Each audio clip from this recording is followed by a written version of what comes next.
Happy Holigays, Lydia. Thank you. And thanks for making me wear this ugly hat and ugly sweater. Well, it's the holiday season and I wanted to kind of spread joy, and I actually think I should give you your gift. Oh, okay. You know that Lenore is here, she's ready, she's festive, and I wanted to give you your own holiday mug. Lenore's got a buddy. And its nose is kind of like a nipple. Cheers. Cheers. Speaking of nipples, that reminds me, I think we should be doing some holiday baking. Really? You Yeah. wanna bake? Molly McButter it up, Lydia. Let's go bake. All right. Lydia, we're in your kitchen and we're going to be doing some holiday baking. This is the first time we are using my kitchen for something that is baking related because I don't know how to bake. I did feel a sticky part on this table. That's disgusting. That was from my date last night. So we're going to be doing some baking, and I think we should...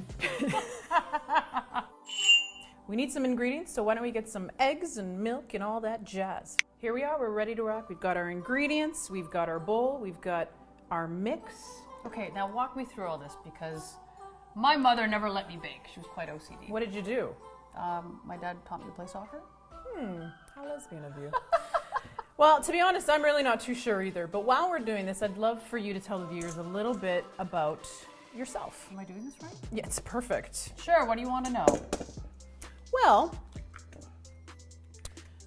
when did you first know that you might be gay? I had to sleep with a lot of men to figure that out. Oh wow, okay. So I had to sleep with a lot of men to figure that out. Ooh, so you're not what we call a gold star? No. So I'd say, oh my God, I don't want to talk about a high school crush. If you are viewing, please plug your ears for a moment. Tell me more. When you're young, you admire somebody, and then you realize that that admiration is actually a crush. And then you get a little... So you were the ripe age of 5. I was the... Yes, that too. Yes. Okay. So you were early. I would say my late teens was when it all when I connected the dots. Yeah. And she was on your soccer team? Yes. So I would say as we say, pulse that you get for somebody, and then as you get older, you just you're aware of what it is. Why don't we talk about you? When was your first pulse? I'm a good girl. That never happened to me. Okay. However, I had, you know when you're young and you have crushes on your... Teacher? Never a teacher, but babysitters. Okay. Something tells me you slept with your babysitter. But you know, I had crushes on my babysitters and stuff like that, but it never really kind of kicked in until university. Okay. I know. Did you experiment in university? Oh. Tell the viewers something about yourself that we may not know. Okay. I was once a radio personality. And Do you have a radio voice, Lydia? I've got a radio voice. Today we are baking cookies. What kind of cookies? They are lesbian cookies. And it's actually not cookies, it's cupcakes. It's cupcakes. I don't know the difference So because you- I play soccer. Exactly, soccer player. So you were a radio I was personality. a radio personality, started at the age of 19, worked on many stations in Toronto. Lovely. So what about you? Oh, something about me. Well, I played in the Lingerie Football League for Toronto, which was pretty fun, which is essentially like playing contact football in your underwear. So it's kind of like porn. It was sports porn. You're tackling people. It's like Twister almost. It was actually one of the most rewarding experiences. I met a bunch of beautiful ladies who I'm still friends with. Love you guys all. Anyone you had a crush on? No, they were my sisters. They were amazing. They were fantastic, and we're still friends today, which is lovely. But that was a pretty fun time in my life. Okay. I definitely met a lot of women playing football. What kind in of the stands. lingerie were you expected to wear? Well, here's a picture. Look at you! Oh wow! Thank you. I'm sure everybody was playing Twister with you. Surprisingly good with the ball. I have to say, you are exceptionally good with your hands. Oh yeah. Good with your hands. Oh yeah. These are going to be some great cupcakes. Fantastic work. I think I need a break. I'm breaking a sweat here. This feels good, by the way.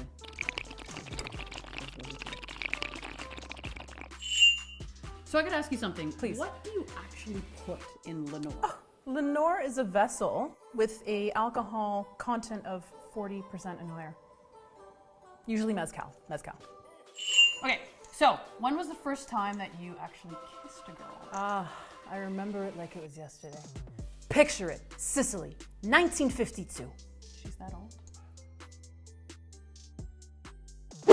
No, but for real, I remember it like it was yesterday. It was super scary. I kind of had no idea what was happening, but it was something that was building. That's beautiful. Something that was building over the last kind of weeks leading up to it. And the person was, oh, wow. Good, perfect. The person was super sweet, and it just was very mutual, and I was scared beyond belief, but so excited. Give us the setup. Where was it? How did it happen? Where were you both? It was in a dorm room, and it was super intense. It was really magical and sweet. So that was my story. What about you? Okay, mine was interesting. Okay, tell me more. I'll get deep into it. I was doing overnights as a radio personality. Okay. And this girl used to call my show every night. Now they say don't shit where you sleep. This is a different story. And she would call every night, and she would be like, do you have a boyfriend? Do you have a boyfriend? And then one day I asked her. So hold on, so you had a radio stalker. Okay, so yes, I kissed my radio stalker. But I'm trying to let you understand the friendship that developed. Oh, okay, that's nice. And so what So I you did- became friends with your stalker. I became, okay, so my, Amazing. yes. She kept calling into the show, we'd do fun bits, and I started to... You started to date your I stalker. started to rely on her as like a friend. Then one day, she found a girlfriend, so she stopped calling my show. You got replaced. Some serendipity kicked in and kind of jabbed me in the heart when I least expected it. And then one day I called her up, and I'm like, you don't call my show anymore. And she goes, yeah, they dated my chiropractor. And I'm like... From radio host to chiropractor. And so we went for a walk, and then she goes, you're acting into her, but she kept pursuing. And then I leaned in, and we started making out on a hill. Then we started humping Hold on on. a hill with people walking. So hold on, past have you us. kissed her yet? I kissed her. She kissed How me. was it? Awesome. She was great. At that point, the best kisser I'd ever had. Because she was your first one. My first girl kiss, but she kissed better than any man. So I think we're at the point where we should maybe do a little porridge. Okay. You know, get this mixture into some of these cakes here. Okay. Okay. While we're doing this, Lids, who are some of your, shall we say, celebrity crushes? Ooh. Nikki Newman from Young and the Restless. Ooh. I envied Victor Newman. Wow. Okay. And I hated Jack Abbott. Don't know any of those people. I would say mine is definitely Charlize Theron. Okay. First crush though? No. Well, first crush is obviously Angelina Jolie. Jolie, for sure. Avi, but Charlize Theron in Atomic Blonde. Well, I'm talking about way back. Your first crush. Oh, first crush. Well, I'll be honest. It's probably. I'm kind of embarrassed to say this, but Jessica Rabbit. Okay. Super hot, amazing dress, beautiful hair. Still hot. I got a weird one. Well, I'm not surprised. Do you remember A Christmas Story? Yes. Do you remember the leg lamp? That leg lamp was surprisingly hot. Fucking- Didn't the dad have a crush on the lamp as well? The dad was just like caressing it. Okay, so you have a crush on the lamp. The leg Amazing. lamp. The leg lamp. Amazing. Perfect. It's a sexy leg. I think we forgot some flour actually, so I'm just Yeah, gonna we put do. some in All there. right, throw it in there. Ooh, we should do a little Do bit a more little bit there. Liz, this is looking great. I think we're ready to pop these in the oven here. Let's do it. All right, here we go.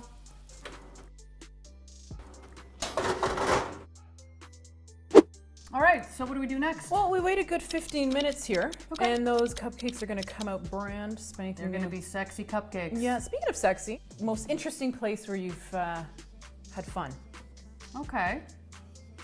Mine was on a tennis court Ooh. at UFT.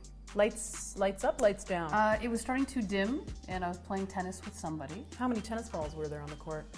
There was no balls. Ooh, okay. Okay. Grass court or clay? It was clay. Ooh, it got dusty. It was a lot of clay. What about you? Well, I seem to have a tendency to enjoy bathroom stalls. Up against the dryer? There was enough heat, we didn't need the dryers. Okay. Yeah, the bathroom stall. One time was at a wedding, Okay. and another time was Not at... with the bride. No. Okay. No. Just checking. Just checking. No, a friend. Oh. Speaking of cupcakes, I think that's our time to check them out. All right. So Lids, our cupcakes are ready. Yes, They're they festive, ready for the Holigays. They're festive and rated PG. I have to say, your piping technique on these vaginas is next level. Look at that. All that touching and just massaging. Beautiful work. You know, I think these are going to go over really well at the holiday office party. The HoliGay office party. Oh, look at those. They look great. Wow, Lids, you're really getting into that. That looks delicious. Fucking good. Amazing. Oh, God. So from Lydia and myself, we really want to thank you guys for joining us. We look forward to having you for more of our reviews and more of our LGBTQ chats. We wish you guys an amazing holiday season. Have a nipple. All the best to you and your families. Cheers. Oh, God. I gotta go.